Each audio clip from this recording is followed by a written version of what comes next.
E aí, como estamos? Gente, tô aqui de novo pra gravar com vocês esse vídeo. Uma delícia estar aqui de novo. Tô num cenário completamente novo, gente. Eu vou contar mais pra vocês daqui a pouco, tá? Eu sou a Nath Elisa Assis. Estou cursando o meu PhD de Psicologia aqui nos Estados Unidos. E esse é meu canal, gente, o Proud. Um canal sobre diversidade, comunicação e amor próprio.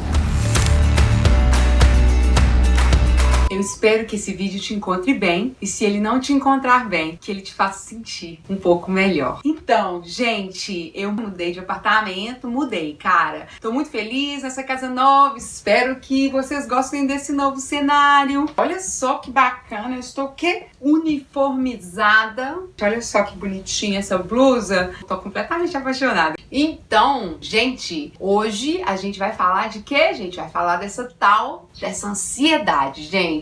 Tá todo mundo ansioso uma hora dessa, né? Uma coisa absurda com essas coisas do Covid, né, gente? E com muita razão. Achei que seria muito interessante, seria útil se a gente falasse de ansiedade. Eu acho importante a gente entender essas coisas. Como eu falei no primeiro vídeo, acho que a gente entendendo essas coisas, a gente tem mais capacidade de processá-las, né? De categorizá-las, de usá-las e tudo mais. Eu tô querendo que a gente converse, que a gente quebre essas coisinhas em coisas menores para que a gente possa entender. E eu espero mesmo de coração que seja muito útil para vocês. Então, vamos lá, gente. Hoje a gente vai falar um pouquinho das síndromes, a gente vai falar do ataque, a gente vai falar um pouquinho da diferença entre ataque de ansiedade e ataque de pânico. Esse tópico de hoje, eu tô usando o site Healthline e também o site APA, que é American Psychological Association. Então, vem comigo. Esse diagrama aqui que eu gosto muito, ele é tão direto e tão objetivo, mas tão verdadeiro, sabe, gente? Porque olha só, se você tem um problema, dá pra resolver? Dá. Então pra que a gente preocupa? Tem um problema, não dá pra resolver? Então pra que a gente preocupa? Ai, Natália, mas a gente sofre porque o problema é um problema já. Sim, gente. Mas e a gente aceitar a realidade, sabe? Gente, qual que é a minha experiência com a ansiedade? Tirando que essa semana eu já chorei horrores,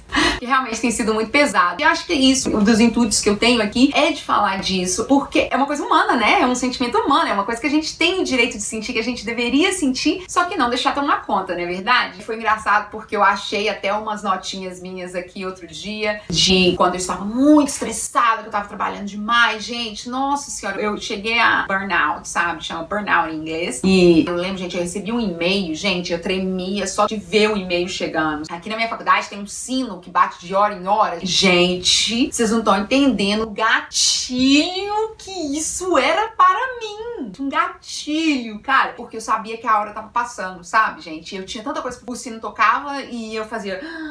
Estou falando tudo isso, não é só pelo lado da psicologia, mas também de ter passado por isso e também de ter conseguido vencer isso, porque dá pra fazer, gente. Se vocês conseguirem controlar os seus pensamentos, eu te prometo, dá pra fazer. É importante a gente entender que a ansiedade é uma característica humana, então ela vai existir. É uma coisa boa como outras coisas. É importante a gente ter algumas pessoas na população que são mais preocupadas, que são mais paranoicas, que são mais paranoicas mesmo, porque isso nos protege. É sempre bom ter algumas pessoas que pensam o que pode dar errado. A maioria das pessoas ficam ansiosas de vez em quando, né, gente? E nos mantém alerta de ameaças e também ajuda a gente porque, como o ser humano é um animal social, a ansiedade, ela faz com que a gente se preocupe com a não aceitação social. E isso faz com que muita gente deixe de fazer coisas horríveis, entende, gente? É assim. Então, é positivo a ansiedade existir na nossa comunidade. A gente, como pessoas, como ser humano, é uma coisa boa. Tem algumas pessoas que são mais preocupadas, porque a gente não precisa preocupar todo mundo, né, gente? Então, o que é a ansiedade, na verdade? É essa sensação de preocupação, de estresse, essa sensação de desconforto que a gente tem. E a pessoa, ela pode se sentir fora de controle, como se houvesse uma desconexão da mente e o corpo. E é um sentimento de apreensão do que está por vir. Então, tem a ver com o futuro. Uma coisa que é muito importante a gente falar, que a ansiedade, ela é diferente para todo mundo. Isso é muito importante. Ela tem diversos sintomas. E como a ansiedade pode se manifestar de vários jeitos em de pessoas diferentes, por isso que é muito importante a gente saber todos os sintomas, porque a gente saiba se o que a gente está passando é ou pra gente poder ajudar alguém que talvez esteja passando por isso também. Um dos sintomas, que são esses sentimentos de tensão, preocupações intrusivas, que a pessoa não consegue controlar, de dificuldades de se concentrar e também mudanças físicas, né, gente? Tremores e o coração acelera e a boca fica...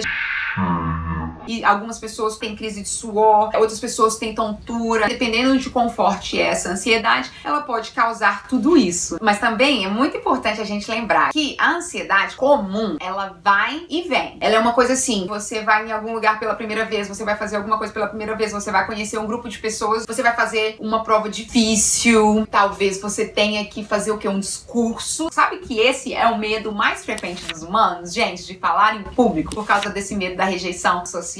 Pois então, gente, essa ansiedade, ela é desagradável, mas ela pode nos impulsionar. Ela é a que faz a gente preocupar um pouquinho e falar, peraí, gente, eu preciso fazer aquele negócio ali, deixa eu ir ali, ou deixa eu fazer melhor. Das minhas favoritas hoje, que ela é palestrante, escreve, é pesquisadora, é a Brené Brown. Não sei se vocês conhecem, quem não conhece tem que conhecer essa mulher maravilhosa. E ela fala muito disso, o que ela chama essa ansiedade, né, das primeiras vezes que a gente vai fazer alguma coisa, porque sempre tem essa ansiedade, ela chama de FFT, que é Fucking First Time, que eu amo, e dizem por aí que até depois que a pessoa já tá acostumada a fazer alguma coisa ainda tem, principalmente se for falar em público, por causa desse medo, dessa rejeição social. Fala de YouTube, a gente vê, né, gente? Pelo amor de Deus.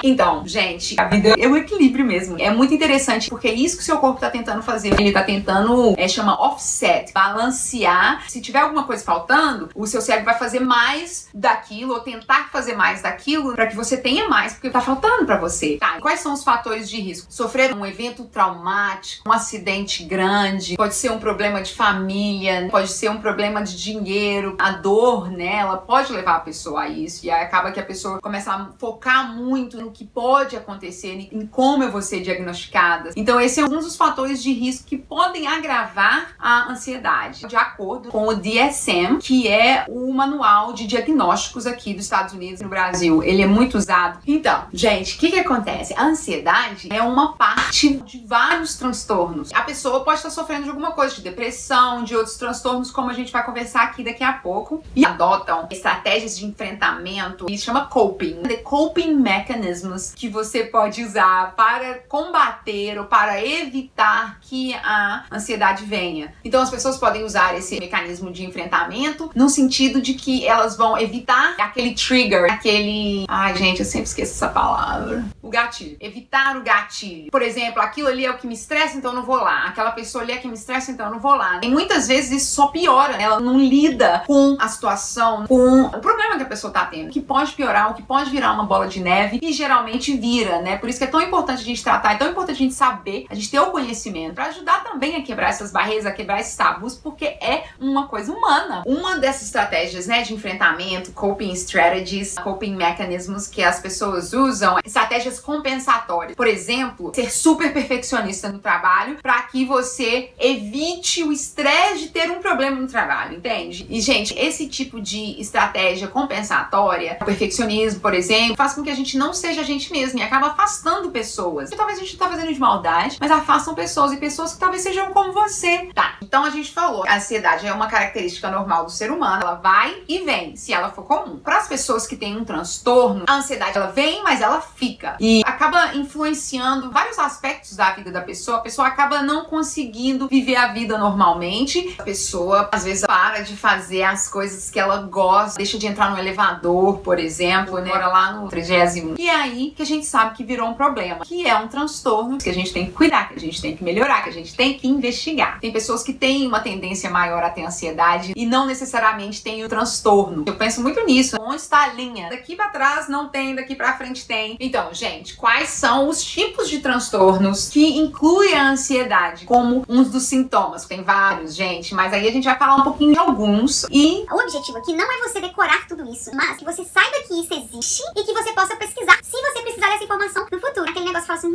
eu lembro que eu vi um vídeo que falou disso, que explicou essas coisas, deixa eu dar uma olhada ali na internet. Então vamos lá. Principais transtornos de ansiedade. Olha só, tem o transtorno de ansiedade generalizada, a síndrome do pânico, tem também as fobias, tem o transtorno de ansiedade social, tem o transtorno obsessivo compulsivo, que a gente já ouviu falar tanto, tem o transtorno da ansiedade de separação, tem o transtorno de estresse pós-traumático e tem também o transtorno transtorno de ansiedade por doença, que às vezes a pessoa fica tão focada naquilo que pode acontecer que a pessoa acaba deixando isso tomar conta. Então, o que é o transtorno da ansiedade generalizada? As pessoas com essa ansiedade generalizada, o que acontece? Elas se preocupam com tudo, em geral, assim, é aquela ansiedade geralzona mesmo, que é um sintoma de vários transtornos. Então, a pessoa com generalizada, ela preocupa com finanças, ela preocupa com a família, ela preocupa com várias coisas em geral. E os sintomas são irritabilidade, tensão muscular, dificuldade de concentração, essa sensação de estar sempre prestes a explodir, sabe? A gente sabe, acho que a maioria das pessoas já passou por essa sensação geralzona de ansiedade, né, gente?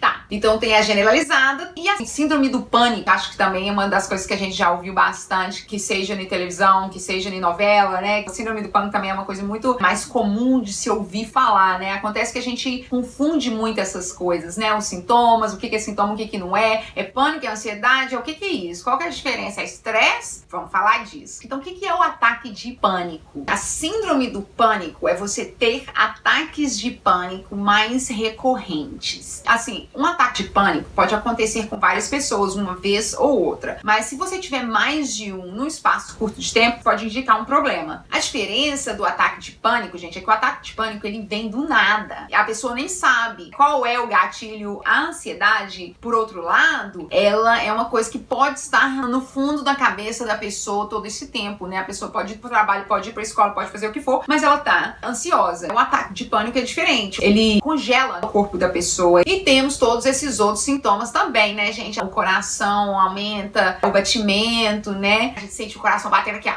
na goela da gente, né? Uma coisa assim, uma coisa de louco, né? E também, gente, isso que é outra coisa. A pessoa que tem o ataque de pânico, ela pode viver com o medo ou pânico de ter outro ataque de pânico. E isso faz com que as pessoas usem esses coping mechanisms, que talvez não sejam melhores, que faz com que ela evite as coisas que pode ser que ela ache que vai dar pânico. Acaba que a pessoa começa a mudar a vida dela. Então é essa a diferença do pânico. O pânico, ele vem, pum, do nada, e a pessoa fica, por isso que a pessoa fica com muito medo. Também porque ela não sabe de onde veio. Agora, a ansiedade não. A ansiedade é uma coisa mais recorrente. Ela já tá lá no fundo da mente. Existem ataques de ansiedade também, mas vamos falar disso daqui a pouquinho. Gente, aí tem as fobias. Fobias de coisas, né? Fobias geralmente vêm de uma coisa externa. Um animal, né? Fobia de cobra, de aranha, dessas coisas. Então, é um medo de um objeto, uma situação ou uma atividade específica. Te dá um pânico muito grande, te dá essa sensação de pavor, esse medo que acaba congelando a pessoa também. Temos também o transtorno da ansiedade social,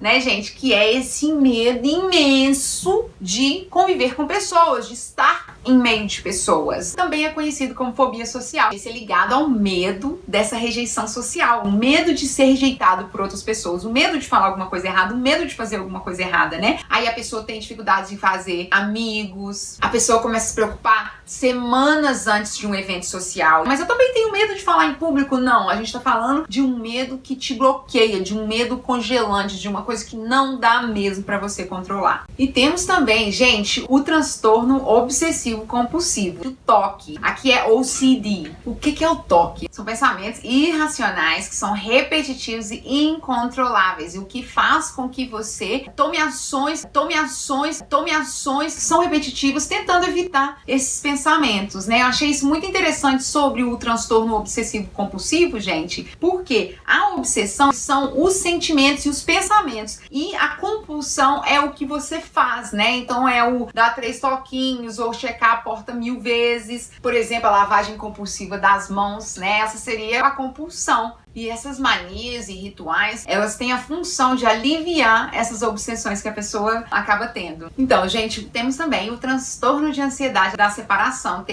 TAS, no Brasil. E o que é isso? É um intenso medo, um estresse, uma angústia de ficar longe dos nossos entes queridos, ou de quem cuida da gente. Geralmente, todas as crianças vão passar um pouco por isso. Acontece que se torna um problema quando é muito persistente, e também quando ele é é desproporcional à saúde da criança ou do adulto. É mais comum em crianças, mas também pode persistir até a idade adulta. E tem também o transtorno de estresse pós-traumático. Ele é uma ansiedade persistente depois de algum evento traumático. Ele pode se desenvolver depois de um trauma físico ou um trauma mental. Gente, por exemplo, pode ser um desastre natural, pode ser um acidente grave, pode ser que a pessoa é vítima de violência, ou pode ser também de guerra. E quais são os sintomas? São flashbacks do trauma, as pessoas têm pesadelos, as pessoas têm pensamentos assustadores, é uma ansiedade que ela se torne racional, porque aquele perigo já não está mais aqui, mas geralmente não se considera um distúrbio, ou um transtorno, ou uma síndrome, até isso a influenciar alguns âmbitos da sua vida. Então, gente, vamos falar do último aqui, que é o transtorno da ansiedade por doença. E esse, gente, é o antigo hipocondria. E esse transtorno se caracteriza de uma intensa preocupação e ansiedade de adquirir ou de estar apresentando algo muito sério.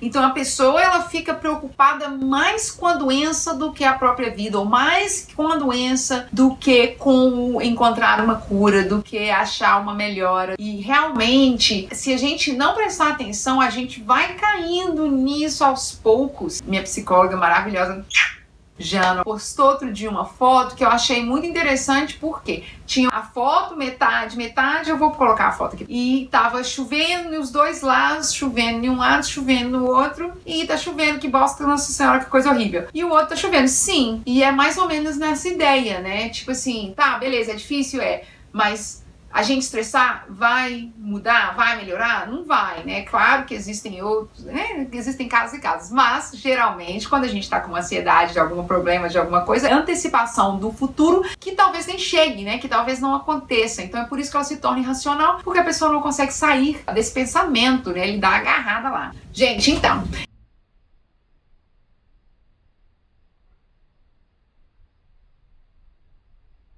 então, gente, como que dá pra melhorar? Vai no médico, vai no terapeuta. Gente, terapeuta não é só pra quem tá mal, tá? Terapeuta é pra vida. Todo mundo precisa o mundo precisa de terapia, gente. Eu falo isso direto. Porque terapia não é sobre a pessoa que não consegue agir, né, e viver socialmente, mas é pra que você consiga viver melhor, pra que você não se prenda, não se embole na vida e nos problemas dos outros. E isso é tão importante, gente, pra gente conseguir essa paz, essa liberdade. É uma liberdade muito grande quando a gente se desprende disso. Tudo volta nisso. Então, gente, o que acontece, né? O que os psicólogos vão tentar fazer? A pessoa com um desses transtornos de ansiedade, ela tem a tendência de ficar facilmente dominada pelo pensamento, né? Pelas suas emoções. E essas reações, elas tendem a ser particularmente negativas. E aí a pessoa fica presa naquele loop lá dentro, né? Aprender a lidar com esses pensamentos, com esse padrão de pensamento, né, gente? Hábito, quebrar hábito, nossa senhora, é difícil, viu? Mas é muito possível, como eu sei que a maioria da gente sabe que é muito possível, né, da gente treinar o nosso cérebro para ficar confortável nessa outra situação, que seria a de não ansiedade, por exemplo. Gente, é iluminador, é engrandecedor, uma coisa muito linda. Então a pessoa vai tentar reeducar essa cognição, né, esse pensamento, como ela vê essas situações. Então, com o comportamental, as pessoas, elas vão aprender técnicas que vão ajudá-la a reduzir os hábitos que são relacionados ao transtorno da ansiedade. Gente, é isso que eu tenho pra vocês hoje. Eu espero que vocês tenham gostado. Eu espero que essas informações te ajudem na próxima vez, por exemplo, quando você tiver, meu Deus, acho que eu tô começando a ter uma ansiedade, para que você consiga pensar nessas coisas, falar, calma, isso é só uma resposta do meu corpo, é uma resposta natural, é um medo, né? Porque eu acho que quanto mais consciente a gente tá disso, melhor a gente pode controlar. Então, gente, quase finalizando aqui, já que a gente já sabe como que a ansiedade funciona. Para o meu cantinho de hoje, eu decidi que eu vou dar um tour aqui em casa, só para mostrar para vocês o meu cantinho mesmo. E eu gosto tanto de tudo aqui, nada mais justo do que eu mostrar para vocês um pouquinho. Então, gente, eu comecei ali de dentro, mas aí eu pensei, gente, por que eu não mostro aqui fora? Aqui, ó, todos os meus amigos moram aqui. O Thomas mora ali, o Andrew mora ali também, a Alissa também mora aqui. A gente mora no mesmo prédio, todo mundo aqui do PhD, sabe? E ali já é a faculdade, ali é onde eu trabalhava, inclusive, o prédio de jornalismo, aqui tem o de literatura, e aquele prédio alto ali é a biblioteca. Quando a gente vem pra cá, é o muro do ginásio. Olha que pertinho. Então, gente, olha só, ali eu tenho uma coleção de bolinhas de estresse. Olha lá que bonitinha que elas são, eu gosto muito delas. Ali também, ó, tem muitas, gente. Ali tem um cheirinho. Ai, eu sou apaixonada com tanta coisa. Eu sei que é busy, é muita coisa, tem muita coisa. Olha ali, gente, amor louco. O amor veio de cabeça pra baixo, eu deixei. Amor louco, gente. Como diz a Gil, minha amiga, minhas plantinhas mais lindas. Amo. Essa ali, meninas, alguém sabe o nome disso? Tô querendo saber. Nossa, gente, eu sei que isso aqui tá tremido, mas não tem como eu andar. E eu não sei fazer também, não sei. Então, olha ali, gente, que lindo esse sign aqui. In this house we don't judge. Temos várias coisinhas. Isso aqui é de quando eu trabalhei lá na Copa do Mundo, aí no Brasil. Lá no Brasil, né? Se você não estiver no Brasil, ali é o meu closet, o meu guarda-roupa, mas não tem necessidade, né, gente? Pelo amor de Deus. Cozinhazinha, cheia de trem, apaixonada com essa geladeira. Nossa, que tremedeira, meu Deus. Então, vamos lá, gente. Eu vou mostrar pra vocês o meu quarto. Ai, meu Deus, que também já é o meu escritório. Aqui, olha, gente. Que delícia. Pra mim é uma delícia, né, no caso. Nada demais. Nossa Senhora. Aqui, a louca das canetas. A louca dos post-its também, olha só. Ai, adoro, gente, adoro. Então é isso, galera. Mostrando pra vocês só um pouquinho de como eu vivo. Pra que vocês possam ter essa ideia aí também, né? Vamos lá para esse delícia aqui do final. Compartilha com todo mundo, compartilha com o periquito, papagaio. Se você não se inscreveu aqui no canal, se inscreva no canal, gente. Um beijão pra vocês e até mais. Vem comigo. Uma coisa que, ó, no Brasil a gente é tudo amigo, assim, mais ou menos. Sempre pré... A louca, né?